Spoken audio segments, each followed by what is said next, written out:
Assalamualaikum warahmatullahi wabarakatuh. Alhamdulillahirrabbilalamin.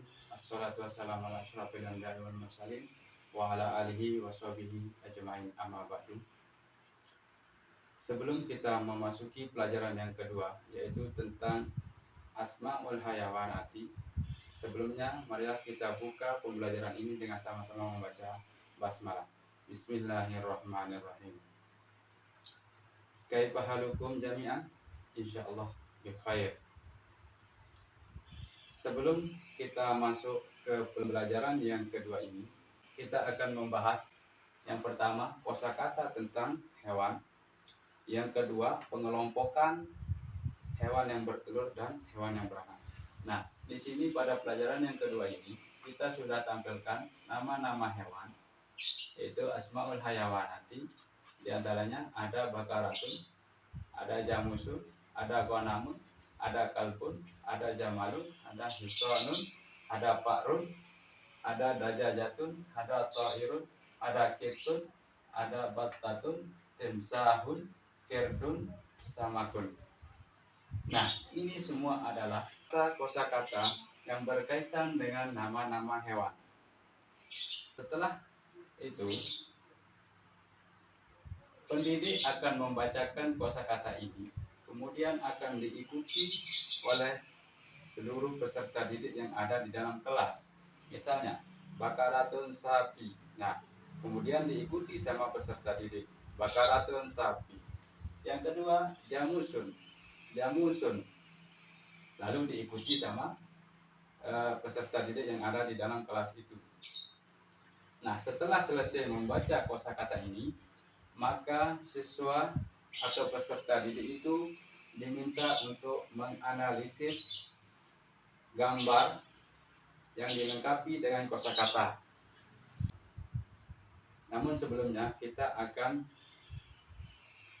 melihat tujuan pembelajarannya dalam pembelajaran ini.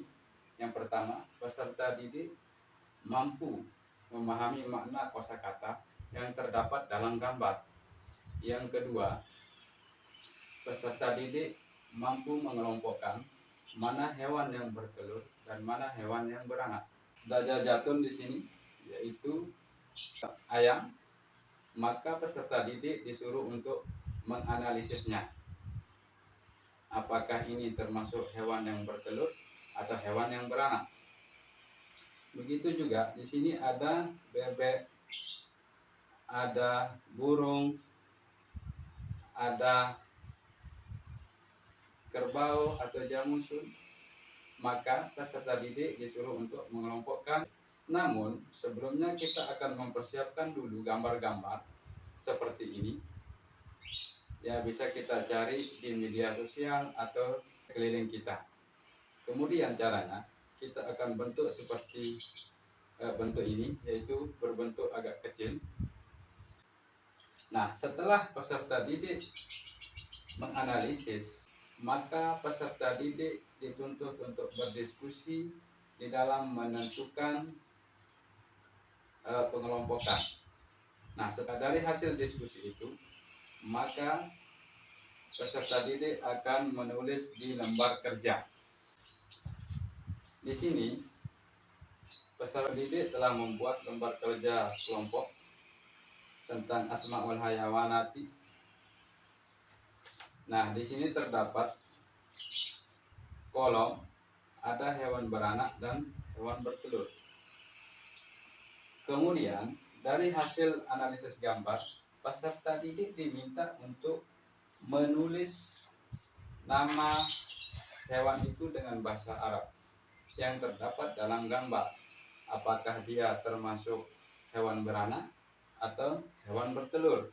Misalnya, ada gambar kerbau atau jamusun. Nah, jamusun ini termasuk gambar hewan yang beranak atau hewan yang bertelur. Kalau jamusun termasuk hewan-hewan yang beranak, maka kita akan taruh di hewan beranak kalau memang jamusun ini adalah hewan beranak. Tapi apabila dia adalah ta'irun atau burung, ini merupakan hewan yang bertelur, maka kita akan tulis Arabnya di hewan bertelur. begitu seterusnya sampai selesai. Nah, setelah selesai, peserta didik akan mempresentasikan hasil kerja kelompoknya dengan cara diwakili oleh salah seorang dari anggota kelompok. Misalnya di sini yang sudah kita buat contohnya, di sini ada Siti Hafizah, ada Clara Istianu dan lain-lain. Maka di sini salah satu dari anggota ini akan maju ke depan membacakan hasil kerja kelompoknya. Begitu juga dengan kelompok yang kedua, nanti dia akan maju satu orang untuk mewakili kelompoknya. Demikian presentasinya. Kemudian apabila hasil kerja mereka baik, maka kelompok itu sudah bisa mengelompokkan mana hewan yang bertelur dan mana hewan yang beranak. Akan tetapi sebaliknya, jika hasil dari kerja kelompok peserta didik itu banyak yang salah dari gambar yang sudah dianalisis, maka peserta didik itu belum mampu mengelompokkan gambar mana yang termasuk hewan bertelur dan mana yang termasuk hewan beranak. Demikian pembelajaran kita pada hari ini. Kurang lebihnya saya mohon maaf, dan mari kita tutup dengan sama-sama membaca hamdalah. Alhamdulillahirabbil alamin. Wallahul muwaffiq ila aqwamit thariq. Assalamualaikum warahmatullahi wabarakatuh.